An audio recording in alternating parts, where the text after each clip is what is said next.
So, da müssten wir eigentlich sein. All right. All right, all right, all right. Another Thursday, Mhm. again 4 p.m. In Germany, and this time, so we're trying again, like being very experimental and all. Dominique is back from vacation. My name, by the way, is Bastian Grimm. I'm your host, and yeah, this week finally not alone. Again, not alone. That's good. Dominique is back from vacation, and yeah, we now hopefully have this working with video as well. Dominique, welcome back. Yes. Hi. Yeah, now finally you can see me, not only the small Yeah, picture next to Bastian. exactly. Not only the tiny image, but in proper video. So let's see if Zoom does this a bit easier and better with a decent quality. So we shall see how that goes. Yeah, welcome back. First of all, quick housekeeping things from last week. I really enjoyed the AMA. Seems that you guys did as well. We had loads of questions. That was really cool. Some are already in my backlog again, so to say. I think what we probably will be doing in one of the future episodes is that we potentially focus a bit more on to content. I didn't cover some of those that came in last time, and then obviously with Dominique in, that probably makes a bit more sense anyways. So I think we will be doing that. On another note, and that's really cool, so we should try now if this actually works, is our YouTube channel is finally back, It's which back. I think is amazing, or we think is amazing, I would say. So just for you, we kind of uploaded all the missing episodes from the last weeks. We haven't figured out why. I mean, there might be some assumptions, but anyways, I guess we don't go down that rabbit hole. So if you like it, feel free to kind of poke around there. We will be uploading the new stuff, and then so that means also for this week we should be streaming not only on Facebook, on Twitter, and on Twitch as we did last time, but we should also be live again on YouTube. So hopefully that works all right. And yeah, I guess with that done for the housekeeping, glad you all dialed in again. Dominique, how was your vacation, by the way? Yeah, it was short and a bit Short. bit different than I expected. Did you plan But originally on going somewhere or flying somewhere, or sorry? did you plan on going somewhere before this craziness happened? Yes, actually I plan to go to Italy. Oh yeah. Okay. Uh, so that was the plan before, but yeah, now I yeah just enjoyed the time. Yeah, staying at home, enjoying Berlin by bike, All right. and yeah, was quite good and did some or had some sleep. Yeah, Finally, that's always good, right? yes, That's always good. Yeah. I can relate to that. Fair enough. Very good. And then probably had a bit of time off from emails as well, right? I mean, exactly. Yeah, yeah, that's always good. Even when it's just a few days, that helps. yeah. That's very true. That's very true. So for today's topic, what we had in mind, and I will be putting this up onto the screen in a second, is that we thought we should talk a bit about some of the very recent changes that Google actually did. And again, feel free if you have comments on any of this, whatever platform you're watching from, just put it into the comments or the chat there. We should be seeing it, happy to kind of answer questions that come up meanwhile or also share opinions. The idea is that we want to poke a bit around the new SERPs or updated SERPs. I mean, obviously, fundamentally driven by the coronavirus crisis in general, but there have been some quite significant changes to Google search results starting in the US, but also like kind of now live globally. And there have been some really interesting reads around it. There's a good coverage on Search Engine Land that we'll be pulling up, and then as well, I think RankRanger did a very in-depth piece around that with some thoughts that I think are definitely worth discussing because yeah, there's some things that are really significantly different, and I think one of the questions that we as SEOs should probably have is, or marketers in general, I suppose, because it's impacting the entire interface and therefore potentially also like the kind of searcher's journey, if that makes any sense. maybe some of those things will stay, right? And what does that potentially mean for for us from a marketing perspective? So I will be pulling this up in a second if it works. Yeah. Yep. All right, perfect. So, I mean, this is basically the US search results, and I can also bring up the kind of the German ones just as a comparison for like the coronavirus situation. I now kind of combine it with the symptoms, but it kind of triggers different things, and I guess you might have even seen stuff related to it when you were not directly searching for coronavirus, right? So one of the examples I had, just quickly going over there, because I wanted to show you something different later on, is basically this. So I was just searching for flights from New York to Frankfurt, and even there you had like this coronavirus warning coming in, right? But I mean, going back to this to the search results, I think if we just kind of going left to right, and then maybe just take the kind of the article in a bit as a reference as well. I think what's really interesting is that we all of a sudden again have a left-hand navigation, right? Which, if I recall correctly, I think I was doing a presentation a couple of years ago and I think it was titled "What's Next Google," and I had a couple of very, very, very old screenshots. And in fact, I mean, we had this this left-hand navigation situation years and years and years ago, and it was a huge outcry. I recall even then, when kind of Google took it away, right? So I find it quite interesting that this concept is now somewhat back, or at least seems to be somewhat back. And I think what's also quite interesting is that so if we start poking around here, right? So if I go into something like prevention, I mean, obviously it triggers new search results, right? So, or a new search in this case, and is reloading the entire thing. So treatments and statistics. Interestingly, those don't, because like, so the query is still the same, right? So it's prevention, and it just flips the search results. But symptoms was even a different query. So that seems to behave slightly different, but fundamentally it controls the entire SERP, right? Versus we had, if I recall correctly, a bit ago, we had this, and I'll try to find it in a second, we had this knowledge graph panel on the right, which had somewhat like a navigation by itself. I'm not sure if I can still find it, but I believe it was around, what was it?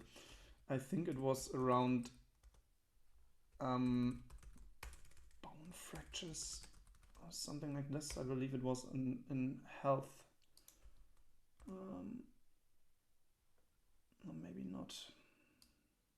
Not sure if I can still find it. No, this is all moved into this. Okay, interesting. So a while ago, that was like a right hand. Maybe we can try to find it in parallel, but like there was a right hand knowledge graph box which looked again different, and then it had like a navigation in the knowledge graph panel. But anyways. So going back to this, I think what's really interesting is the sheer amount of data, and I guess Dominique, that's probably something that kind of piqued your interest as well, dealing with loads and loads and loads of data. But it kind of feels like that for a query like this, there's, I mean, of course, if you want in-depth reads, fair enough, right? But there's not much need right now to leave the search results, right? What's your feeling on this? I mean, is there anything that where you like was like, wow, that was unexpected, or what got your attention? Yeah, I think it's definitely massive. I mean, it's not really unexpected, to be honest, yeah, because it makes just totally sense. Because I mean, there are so many like generic keywords like coronavirus prevention could mean a lot of things and a lot of intentions, and it makes totally sense in a situation like this for starting it, let's say, for a topic like this, like coronavirus. And I can imagine a lot of topics where we should see exactly the same, not only for corona, also for other topics, where it's not 100% clear what the user really wants to see, right? Exactly. Yeah. No, totally true. I mean, for news, it's quite clear, right? But for what I found really interesting also is like the minor changes, like so they changed this icon for the small icon for common searches, right? Yeah. All of a sudden you have a sharing option, which I think it's a bit somewhat not expected to have that in Google search results. Exactly. I didn't expect this one. I was super surprised to see this. I totally agree. I mean, what's really useful though, so if I pull up the German ones, it's the same. I mean, I probably could have done it for the US as well, but what I did is like I did statistics for Germany in this case, and then what it does is it pulls in this case it pulls Wikipedia data, and then you can like even drill down by like if you go to our neighbors in Spain or something like this. Yeah.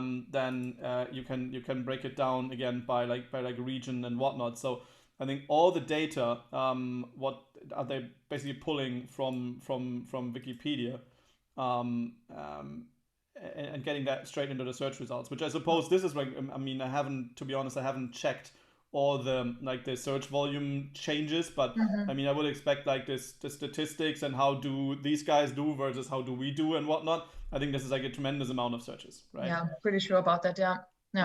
And then also the other thing that I found quite interesting is, I mean, this is obviously this mini thing that they built around the COVID. I think this is obviously something that's now very editorial driven, fair enough, or like pulled together given the seriousness of the situation. So I suppose that is something I can understand, and probably nothing that you would see for topics that are not as crazy popular and have this significant of an impact. So I mean, this is a bit aside, but what I think really, if we go back to the search results, as you said, I guess this entire thing around prevention and treatments for health queries is probably something that would be what you could have similarly for other queries as well, right? Yeah, I'm thinking the same. I mean, in so many situations, I think the user is not pretty sure how to search for any kind of topics, or when the user don't know what to search and what he's searching for. This could be super helpful for so many, like for more complex topics, right? To guide the user through different kind of topics and through in depth through the topic. Yeah, totally agree. So if we go over to the two articles that we mentioned earlier in the beginning.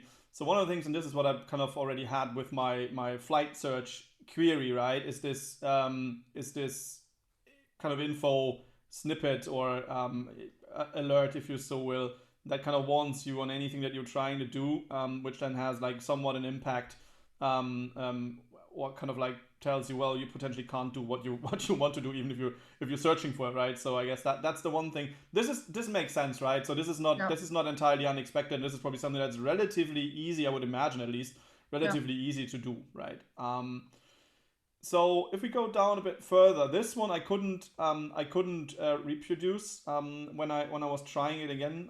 We can probably try coronavirus tips. Might have been a bit older, so this block on the very top. I don't get that right now, but it doesn't mean that it wasn't there and that it won't be coming back. So I found that interesting. However, I haven't seen it either. So. Yeah, okay, yeah. But what you could see is the rest is pretty much the same story, right? You still have and the sharing wasn't there, by the way, when the guys did the screenshot, so that was quite interesting. I didn't see that before, but yeah. So this, but the rest is the same, right? We have this massive map that we just discovered. You have the information from the World Health Organization. You have the top stories, obviously. And then some of the other things. So I think this is quite pretty much the same, except for the tips thing that we have been seeing on the top on this one. Except for this tiny detail here on the minor detail on the common searches, and then the share thing, what we mentioned.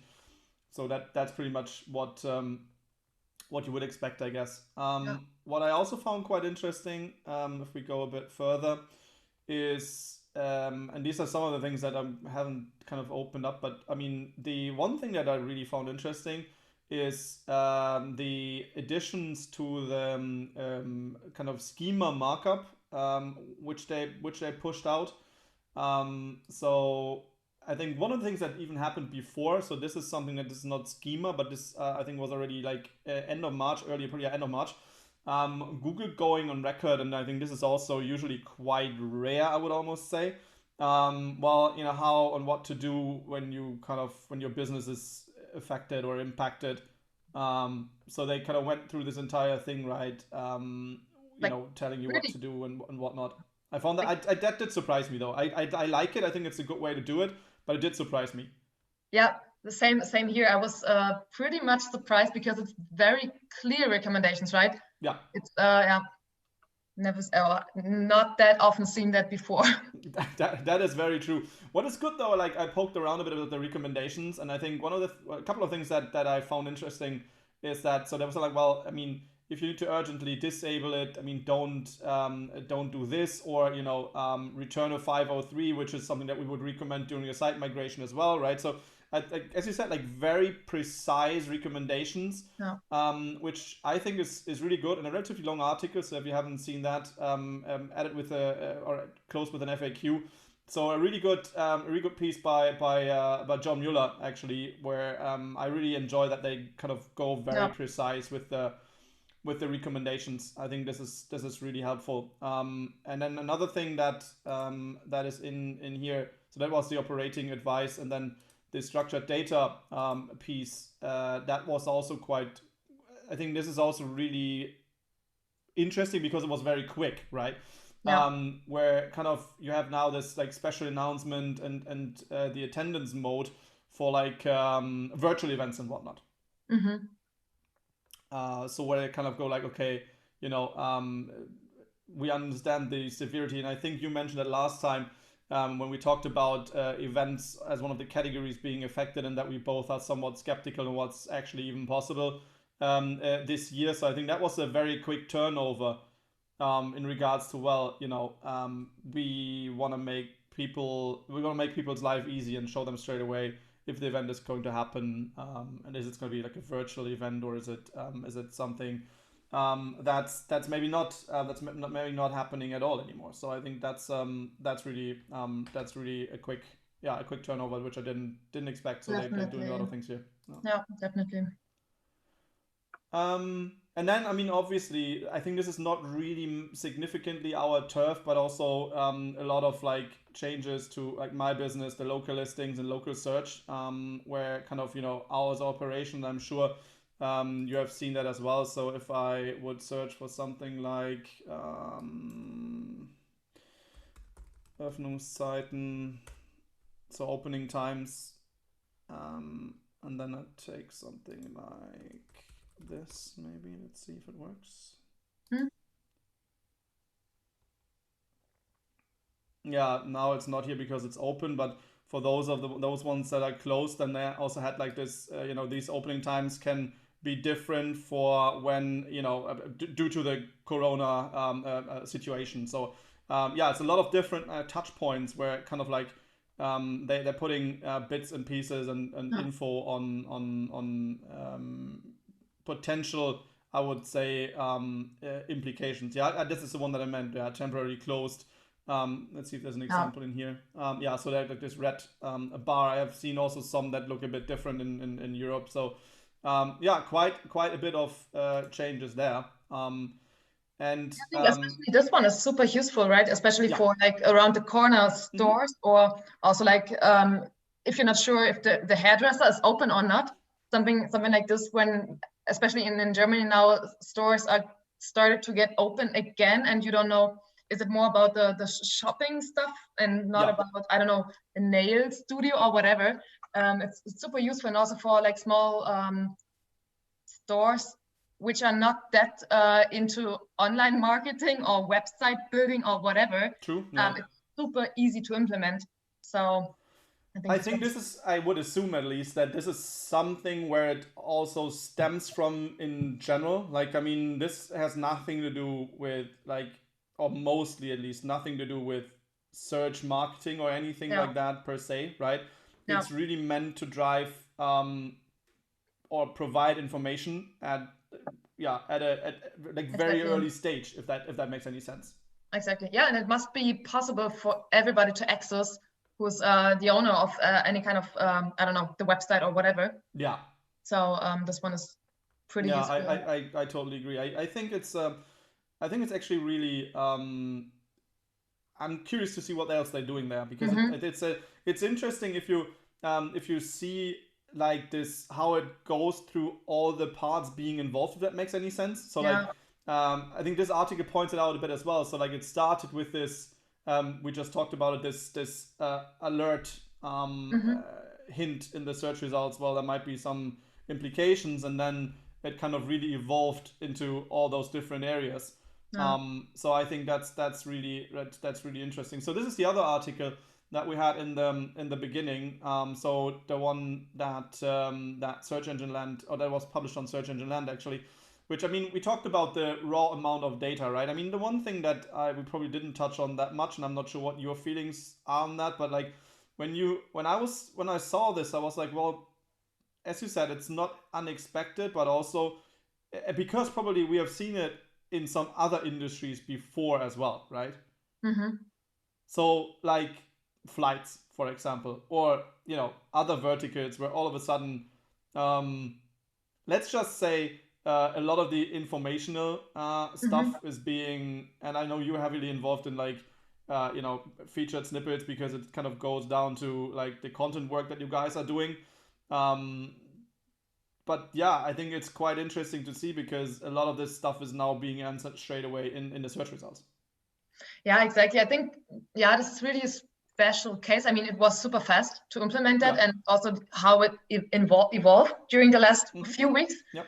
And but I think it's super special because it's based on like one source, right?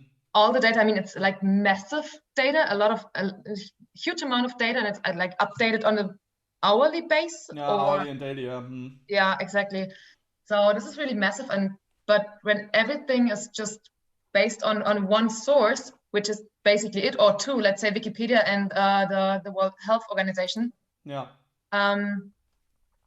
I can imagine, or no, not I can imagine, but it's not that surprising how fast that evolved during the last weeks.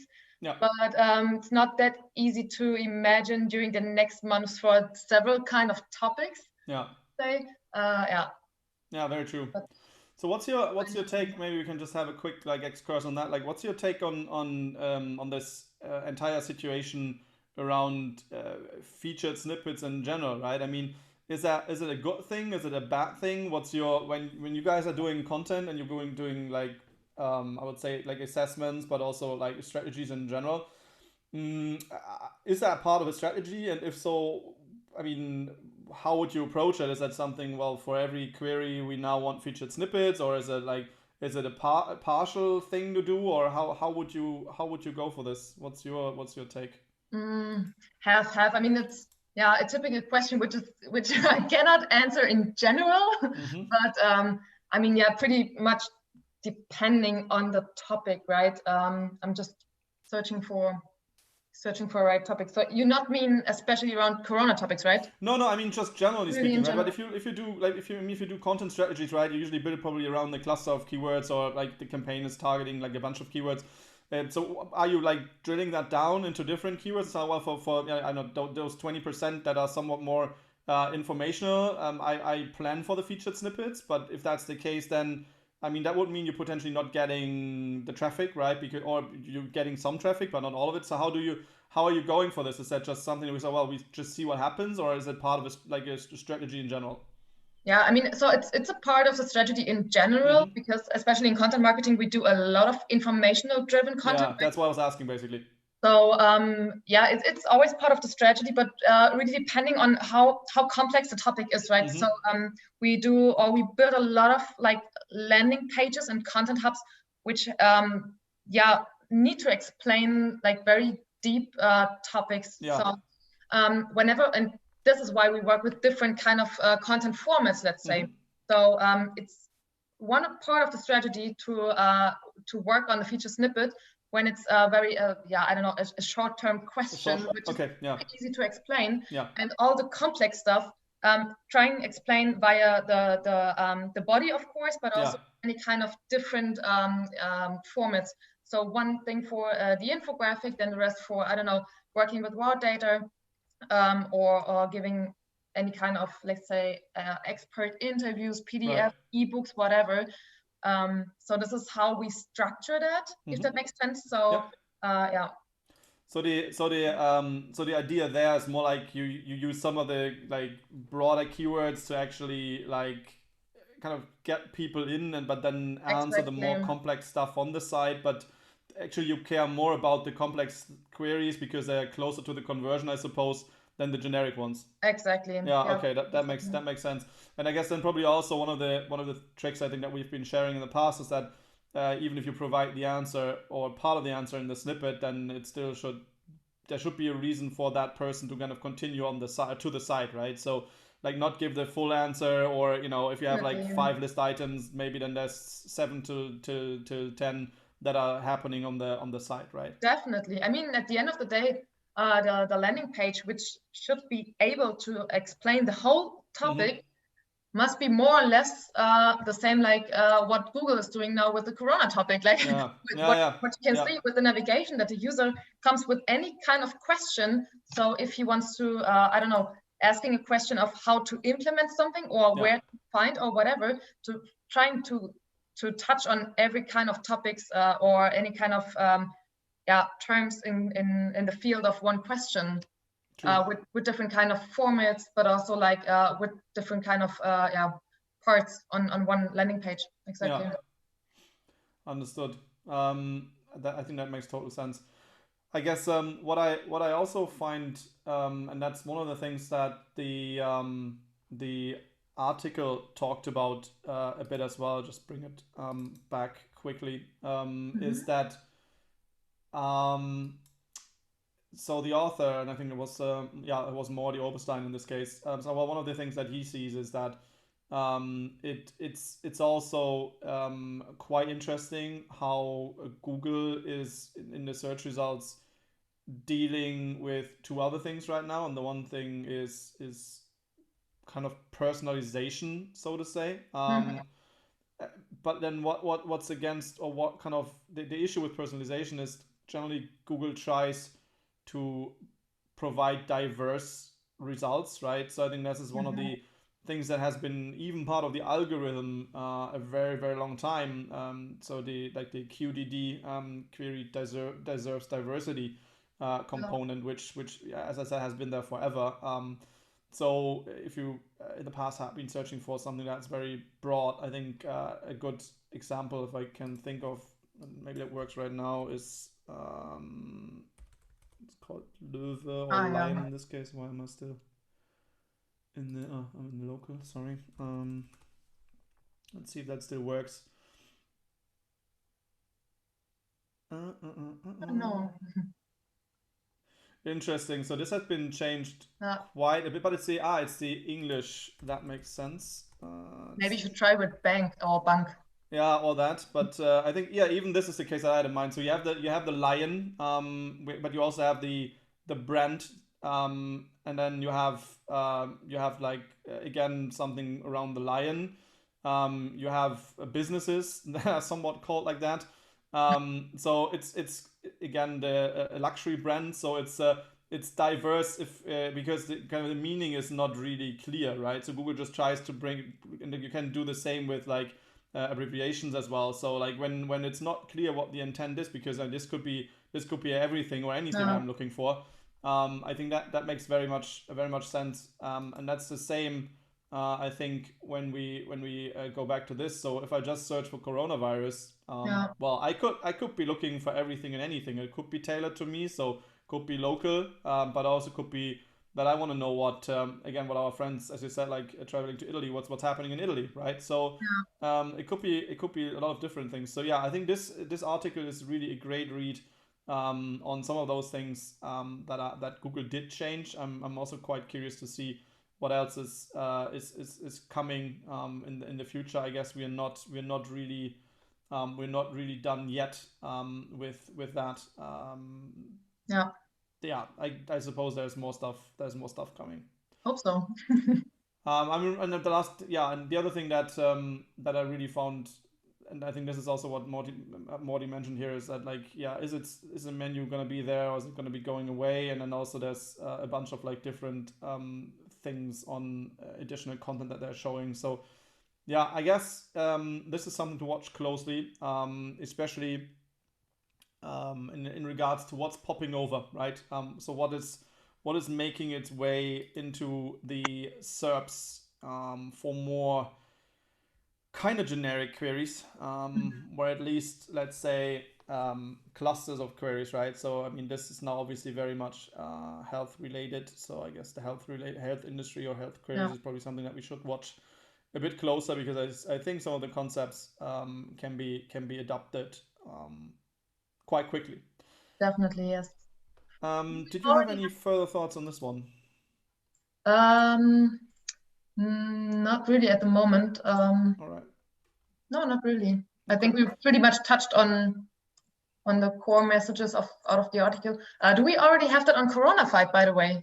That's a good question. I don't know. I didn't check. Maybe I haven't approved it yet. That could be still on my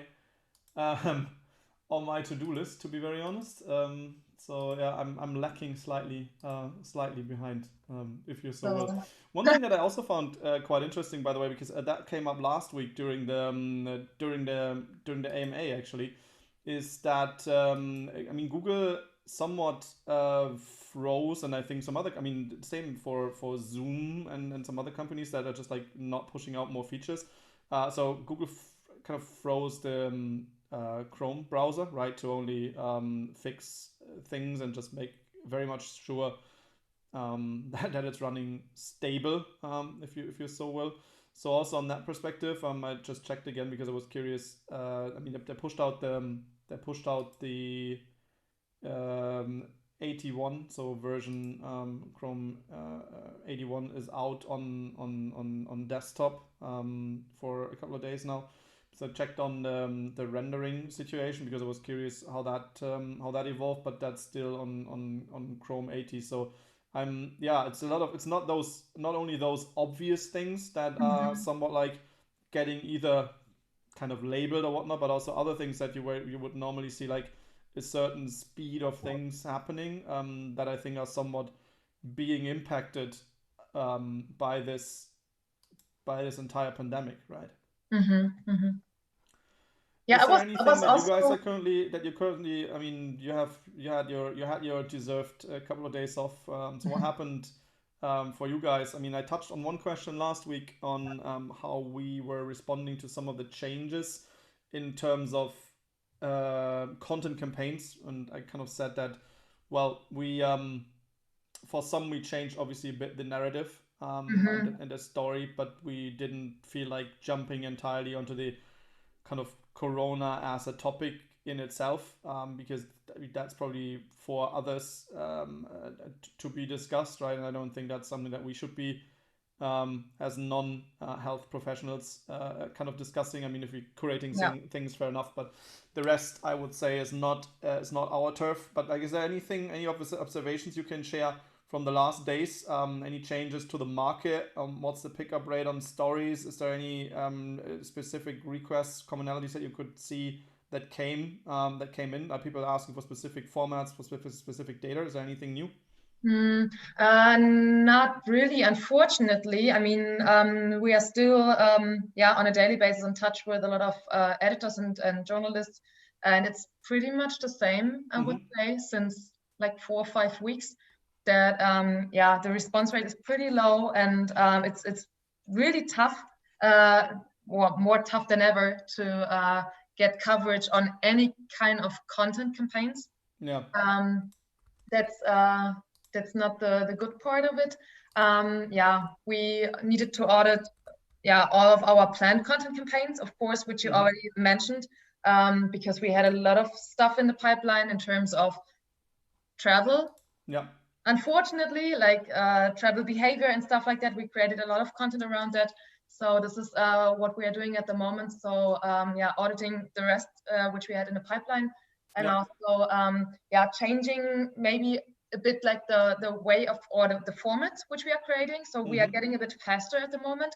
This is what I see, or what we suggested for a lot of strategies at the moment, because at the moment everything is changing like on a daily or weekly basis, I don't know, or hourly basis. So that's why we decided to fasten up everything a bit and go with faster content campaigns. So more like article driven, or smaller content campaigns, like only graphic or static content, but not build like crazy interactive campaigns or interactive landing pages, whatever, because we cannot see how long everything. And you don't want to risk like the big shots going exactly going nowhere. Yeah. Definitely. So this is what I see, and also not only for our clients, but also for different kind of companies who are doing huge or bigger content campaigns. That I see a lot of small content or fast content, let's say, and of course a lot of social content.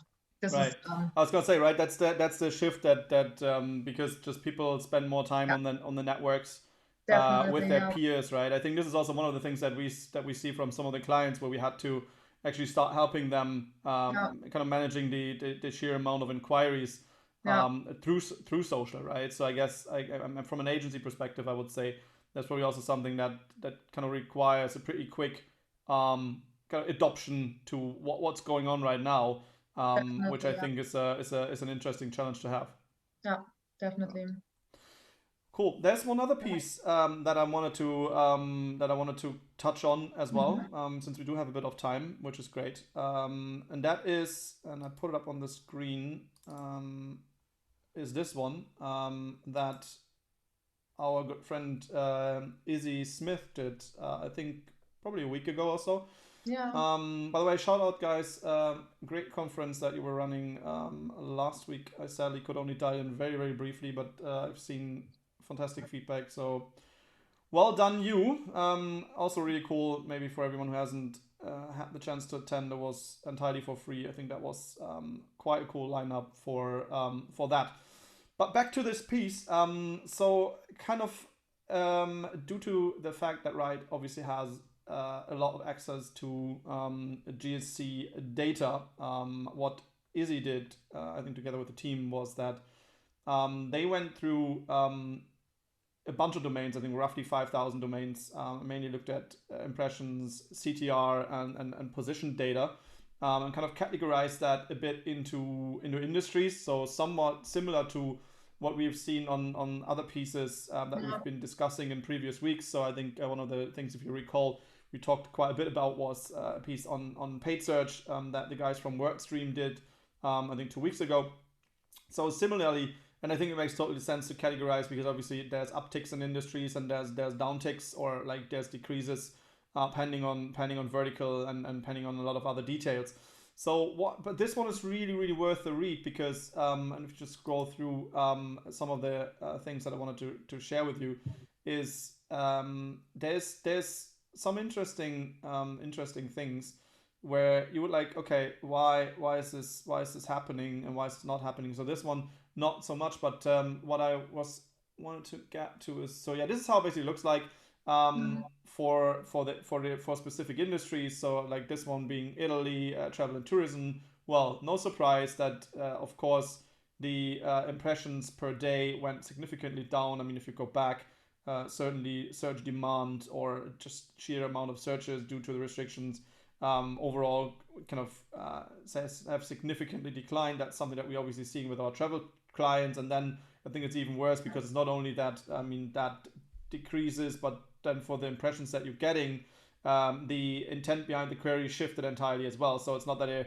want to book travel, but they probably want to know if they can even allowed to travel. So those things come into play here as well. I mean, this is a fairly expected trend for travel and tourism all over the board, this being split by Germany, Italy, the US, and the UK. So that there's no surprises here. And what's also is, so yeah, same here, right? So vehicles, I mean, obviously that could be used cars. So people are probably right now not buying cars, they're not selling cars because of the restrictions. Could be rental. I haven't checked into all the queries. Real estate, Same thing if you look into the markets as well. They obviously crashed, looking similar here from an impressions perspective. So this one is totally obvious, I guess. It's really cool though, to have some numbers to it. I think for those of you who are a bit more familiar with us, we do a lot of work for a small beauty brand called Sephora, where we're seeing exactly that. Crazy demand. There was a slight delay, not slight delay, slight gap, I think. But overall, this is right now what's happening there is pretty insane. Yeah. Yeah, it's also interesting that they split it up into or showing different markets, right? Because I didn't have seen that before in the other study which we have shown 2 weeks ago. No, it's really cool. I think what's also interesting, so you probably can poke through the takeaways, but there was one other thing that I wanted to share with you, and that was, let me see if I can find it. I think it was very far down. So yeah.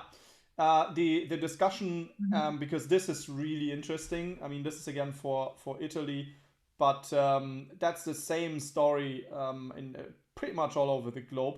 So it's quite funny because I was like, just last night I was working on a keynote opening deck for Asimix in London. We're planning a really cool session there for the opening together with couple of good friends, Gareth being there, Dixon Jones being there, I think Judith Lewis and a couple of others, where we're kind of going through this periodic table of SEO factors from search engine land and picking some of the things. And I'm covering some of the techie stuff, obviously, and then so I was I was looking into some of the factors that are highly rated on this on the table, and one of them being mobile. And I was like, well, that's totally obvious. So I kind of started putting together some of my thoughts around this, and then, but this is really interesting, right? Because like every once in a while, I need to optimize for mobile and you know, mobile first indexing and you know, mobile first indexing by default. And I think like end of 2020,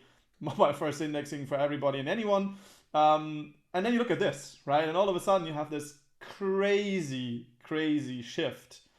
Due to the fact that people are just like, I suppose, like way less commuting. I think that is one of the things, right? Yeah. Or maybe not wasting their breaks on the phone. I don't know. That's probably multiple reasons for it. I would imagine, but I think daily commutes, I would suspect, is probably one of the biggest drivers for a shift from.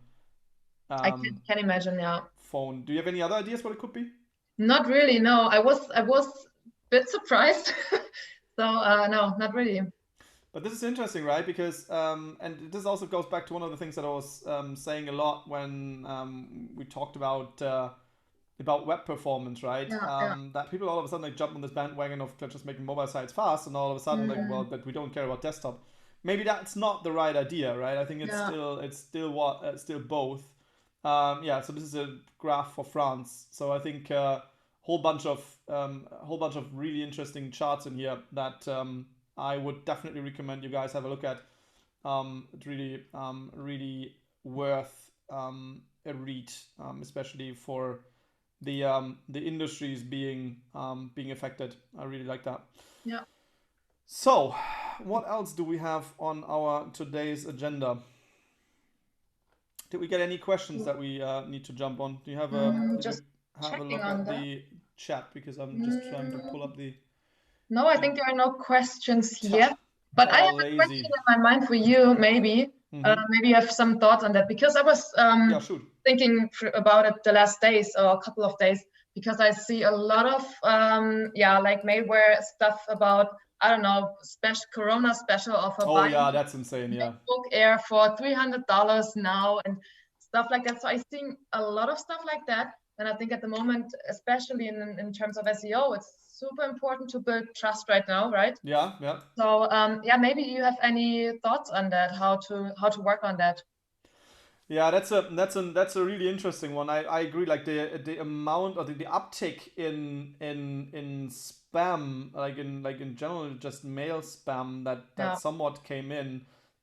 is really heavy, right? It's And heavy, yeah. it's interesting you bring it up. I didn't thought it would fit in, but you're totally right. I mean, the the question really is, I mean, as always, I mean, this entire nonsense is fully automated, right? But I guess when you go back to the basics, of building trust online, I would say almost in general, not necessarily only in SEO, but in general, then I think what I would think, this is not only true in times of Corona, I would say, but probably also generally. I think what's still heavily underutilized is, if you just start in the very beginning of the searcher's journey, is to come up with a proper branding slash USP strategy situation, even in your snippet. So like title slash description has a bit more. So I think even there, you could start building this trust. And I think in times like this, I have not seen, and I don't know why, I've not seen many people doing something like fully operational during Corona. This is something as a company where I would think that people might have questions. You can pull that into the search results straight away, and get your description. I mean, you just switch your usual USPs or like the call to action that you would have had at the end, take the second line for it, or maybe just even half of the second line. And that's something that I would definitely do if there's any questions around it, right? So I think that would be something that I would do straight away. I mean, the other thing, obviously, that I think is somewhat important, and I mean, we have been doing something similar, with on our website, and just bring it up quickly. Is that we kind of added like a section to the top of the page, because Yeah. I think also for us, I mean, heavily relying on something like workshops that oftentimes happen at either the client's premises or in our office, or like just face-to-face meetings in general, and all of this. Next to the fact that obviously, I mean, at some point as a business, you're affected one way or the other. I think kind of reassuring that things are working, maybe differently. I mean, not gonna lie, right? Different situations, a different situation requires a different kind of how you handle with it, or how you handle it, I would say. But like what we did is we did this like kind of a summary, that we work fully digital, that the channels are still like all operational, that we kind of trying to help you through it by just shifting budgets, that we're trying to be transparent and flexible, with inquiries, that we still fully functional, even though we're being fully kind of operating from a home office setup. I think those are the questions that people might have, right? And I think this is probably something that I would think of. So getting at least a message there, and the insurance. I've seen some of the shops at least now having this bar on the top where it says like, well, especially the ones that are depending on distribution, right? So that where they have logistics behind it. I think especially for them, they started doing this, and adding at least a bit of a message there, so that, well, people know that things are fine and they're still running in a way they should be running. Yeah, I also have seen that in many cases. Yeah, exactly, the banner you've mentioned. Yeah. So I think that's the one thing, and then the other thing, like, so yeah, messaging early on, being clear about about what's there. I mean, what do you have any takes on this? What would you? I mean, I think content could also help. Yeah, I'm still not pretty sure, because it happens on so many ways, right? I see that a lot many times on Instagram. So whenever I search for, I don't know, something like I wanted to order some kind of flowers for like the Easter time for my grandparents, and I saw so many, that's super weird, so many like fake shops for that's like there's a bunch and of like drop shipping nonsense that really kind of things like, it seems like people have more time at hand, right? Exactly, yeah. So I was pretty surprised to see that a lot of fake shops around everything, really around everything. But yeah, I mean, at the end of the day, it's as you mentioned, a lot of things about content, definitely. Content on your homepage, but also like informational content on I don't know, a special hub or whatever, or what you've shown already on our homepage, like the small banner, we're still there. We can still or we still deliver our service. Yeah.